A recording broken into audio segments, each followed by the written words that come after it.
আজ 23শে জানুয়ারি নেতাজি সুভাষচন্দ্র বসুর জন্মজয়ন্তী অনুষ্ঠানটি আজকে আমরা ম্যাজিকের মাধ্যমে আপনাদের কাছে উপস্থাপনা করতে চলেছি। আমার কাছে একটা ফটো ফ্রেম রয়েছে যেটি সম্পূর্ণ খালি, আর এর উল্টো দিকটাতেও কিচ্ছু নেই, উল্টো দিকটা কভার করা আছে নর্মাল ফ্রেমের মতো। আমি যদি একটা মন্ত্র দিই গিলি গিলি গো, দেখা যাবে ওয়াও, আমাদের দেশের ফ্রিডম ফাইটার নেতাজি সুভাষচন্দ্র বসুর ছবি চলে এসছে। তো আজকে আমরা ম্যাজিকের মাধ্যমে নেতাজি সুভাষচন্দ্র বসুকে শ্রদ্ধা জানাতে চাই। আমার কাছে একটা ফাঁকা বাস্কেট রয়েছে যার মধ্যে কিছু নেই। আমি যদি এদিকে একটা মন্ত্র দিই গিলি গিলি গো, দেখা যাবে এর মধ্যে একটা ফুল চলে এসছে।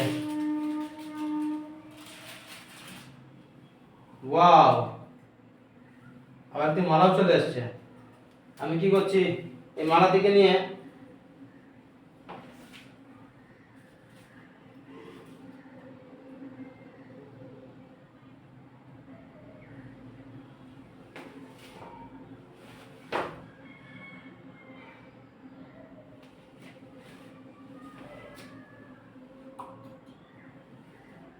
রেডি 1 2 3